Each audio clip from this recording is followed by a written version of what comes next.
Hello guys, so in this video I'm going to show you how to download WhatsApp on your Windows. So first of all you need to go on start menu or search menu. You need to search Microsoft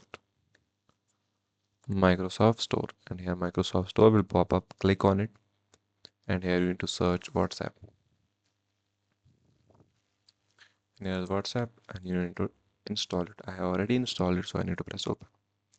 In open you need to press get started. So here after opening WhatsApp you have been given a QR code on the phone. You need to press on. So on the phone what you need to do, you need to press on three dots on the top right corner, and then there will be an option link devices. You need to link a device, use mobile data, and give the password of the WhatsApp and press OK, and here scan the QR code like this.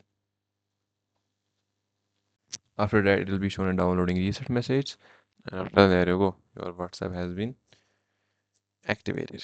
Thank you, have a nice day.